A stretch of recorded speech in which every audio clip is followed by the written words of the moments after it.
Bonsoir à tous, ravi de vous retrouver pour cette nouvelle édition locale. Nous sommes le lundi 9 mai, voici les titres. Ce 9 mai marque la journée de l'Europe, une date symbolique qui renvoie à la signature de la déclaration Schuman du 9 mai 1950, fondement de l'Union européenne. Le point dans ce journal, plusieurs événements sont organisés dans le département. Demain, mardi 10 mai, marque une autre journée commémorative, celle du souvenir de l'esclavage et de son abolition. Pour l'occasion, le collectif Saint-Quentinois pour la semaine de l'esclavage organisait dimanche la 12e édition de sa journée Hop. Exposition, spectacle ou encore produits artisanaux étaient au rendez-vous. Et puis l'agglomération de Saint-Quentin-en-Yvelines proposait une découverte du vélo ce week-end. Un événement qui s'inscrit dans le cadre de l'opération nationale Mais à vélo. Aperçu des services en place, location, ateliers de réparation ou encore associations.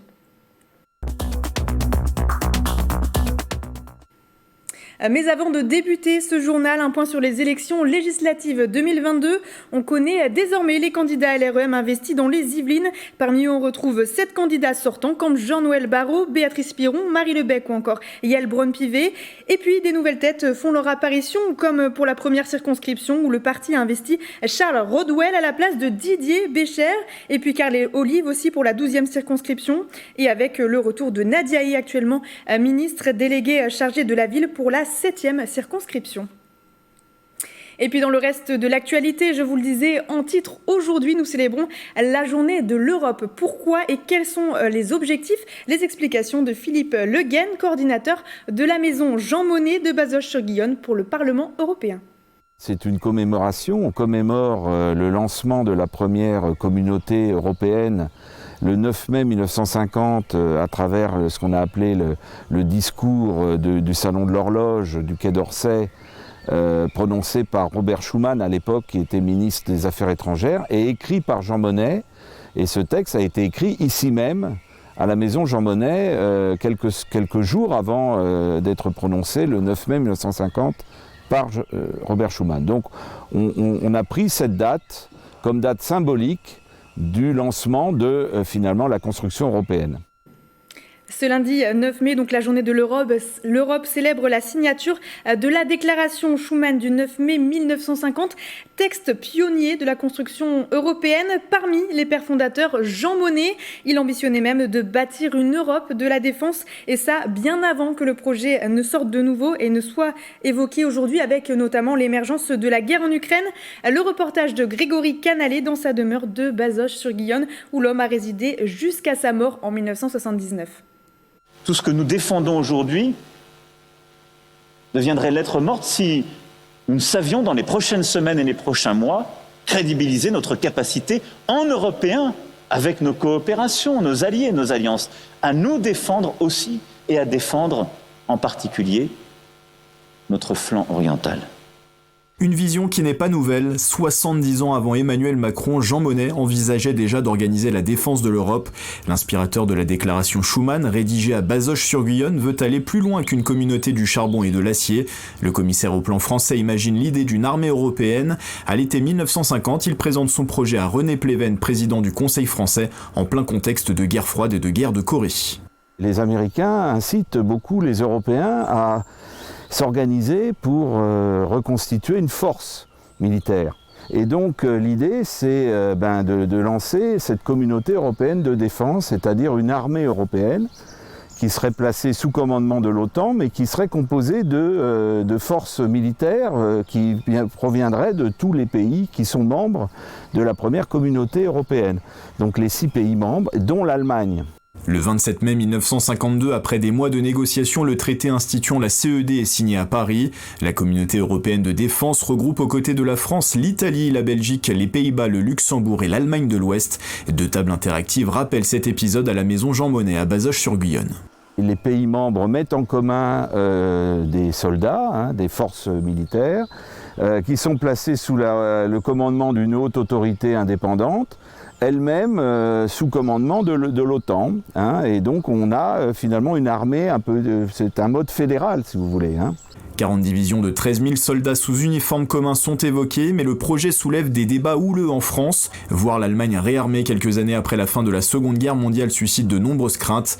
Gaullistes et communistes s'unissent contre le traité qui est rejeté le 30 août 1954 par l'Assemblée nationale. La communauté européenne de défense est déjà mise en échec. Ça va même provoquer la démission de Jean Monnet, qui était le président de la haute autorité du charbon et de l'acier à Luxembourg, qui décide de finalement jeter l'éponge. La construction européenne s'orientera finalement sur les questions de commerce et de nucléaire civil. Le thème de la défense ne sera que très peu évoqué jusqu'à la création en 2004 de l'Agence européenne de la défense. L'idée d'une défense européenne commune, elle, est ressurgie cette année avec le début de la guerre en Ukraine. Et puis à l'occasion de la Journée de l'Europe, la maison Jean Monnet a reçu ce lundi une classe venue de Mayotte, 12 jeunes du département d'Outre-mer qui découvrent en ce moment les institutions européennes. Après la visite des parlements européens de Bruxelles et Strasbourg, ils se sont donc rendus dans la demeure de Bazoches-sur-Guyonne, considérée comme le berceau de l'Europe, puisque c'est ici qu'a été rédigée la déclaration Schuman. Et comme chaque année, autour de cette fameuse journée de l'Europe, la ville de Saint-Germain-en-Laye organise son annuel marché européen. Il aura lieu ce samedi 14 mai. Marc Milutinovic, vous êtes avec nous pour en parler. Bonsoir, merci d'être avec nous. Bonsoir, c'est avec un grand plaisir. Vous êtes conseiller municipal chargé des relations internationales à Saint-Germain-en-Laye. Déjà pour commencer, pourquoi c'est important de célébrer l'Europe chaque année ? Écoutez, je pense que l'important, c'est un petit peu ce qui vient d'être dit dans les différents reportages, c'est qu'en fait l'Europe est au cœur de notre vie, est au cœur de la vie de chacun, de chaque citoyen depuis plus de 70 ans.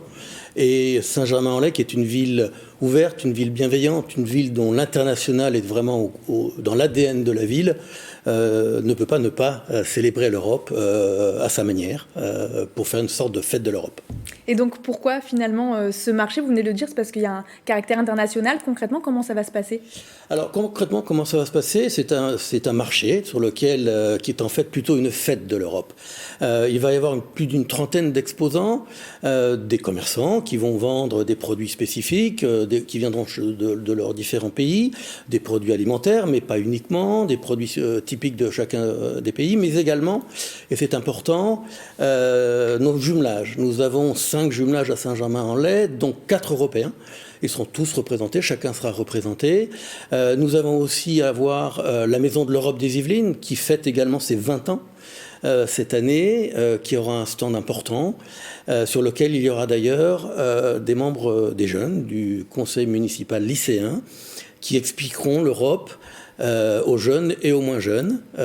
Évidemment, et aussi une nouveauté cette année, un stand de la Maison des associations de Saint-Germain, qui va pouvoir représenter les associations qui œuvrent en Europe d'une manière ou d'une autre et qui ne peuvent pas tous avoir un stand lors de cette journée.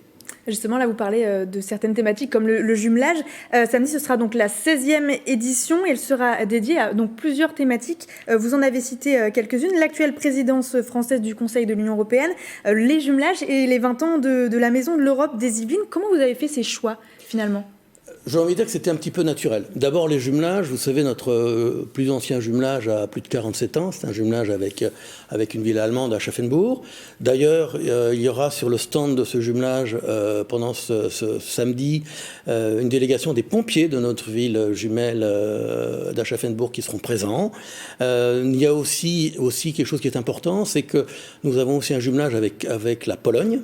Une ville qui s'appelle Konstantin-Jeziorna, qui est du côté de Varsovie, et avec ce qui s'est passé en Ukraine, avec cette guerre qui est aux portes, qui nous touche tous, nous avons un élan de solidarité très important.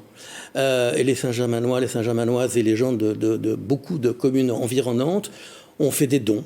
Et grâce au jumelage que nous avons avec Konstantin-Jeziorna, grâce au Rotary qui a financé, grâce à la communauté des scouts ukrainiens, des comités religieux ukrainiennes et de beaucoup d'associations, nous avons pu envoyer 3 camions dans notre ville jumelle pour les réfugiés ukrainiens qui sont au nombre de plus de 3000 dans notre ville jumelle et plus de 3 millions, et également des camions directement en Ukraine. Donc je crois que l'Ukraine n'est pas dans l'Europe telle que nous pouvons le définir aujourd'hui, tel que ça a été dit, mais nous avons une pensée très forte pour nos concitoyens, pour eux et pour toute la générosité que nous avons essayé de donner spontanément.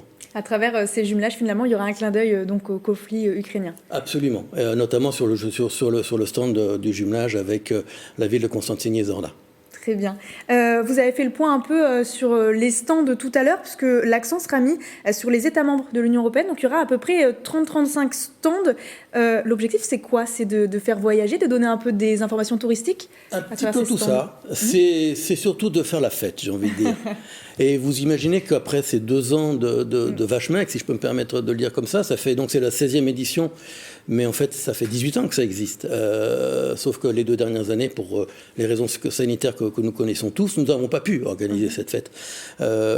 Cette fête de l'Europe, ce marché européen, c'est également aussi le lancement des activités de printemps, d'été de notre ville de Saint-Germain, qui est une ville qui rayonne, qui est vraiment ouverte et qui aime beaucoup faire la fête et aime beaucoup. Et ce marché européen rentre vraiment dans le début de cette saison.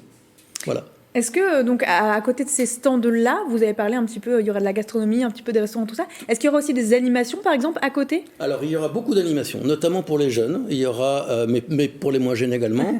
Il va y avoir un quiz, il va y avoir un jeu de piste. Il va y avoir sur la place des Victoires, qui est à côté de la place des Marchés, une grande roue en bois. Il va y avoir des montages de capla, il va y avoir du maquillage pour les enfants. Donc vraiment faire la fête de l'Europe à Saint-Germain-en-Laye. Et petit clin d'œil, comme vous savez, c'est la présidence française de l'Europe actuellement. Mais la France, c'est pas uniquement la métropole, ce sont aussi nos outre-mer. Et le clin d'œil que nous avons, c'est que nous allons avoir une fanfare créole qui va déambuler dans la ville de Saint-Germain l'après-midi, qui est une sorte de clin d'œil festif au fait que la France préside l'Europe actuellement.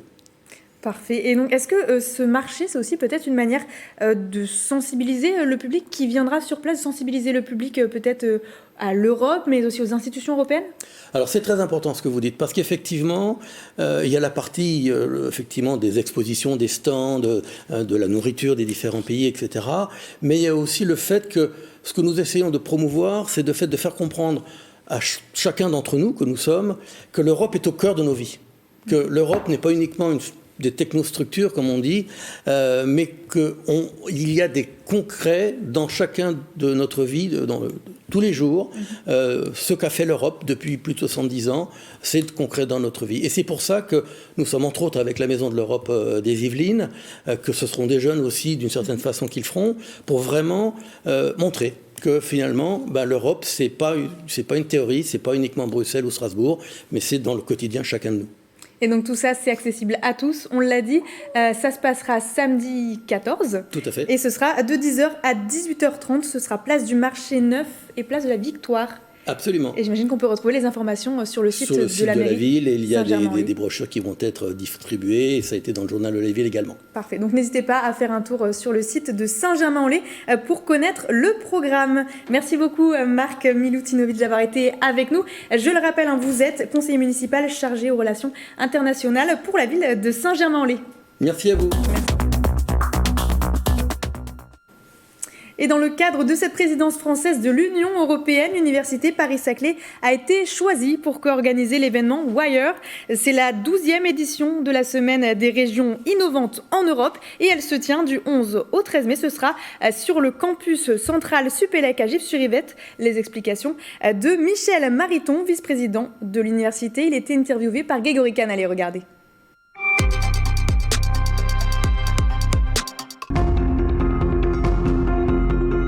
C'est un événement qui s'inscrit dans le cadre de la présidence française de l'Union européenne.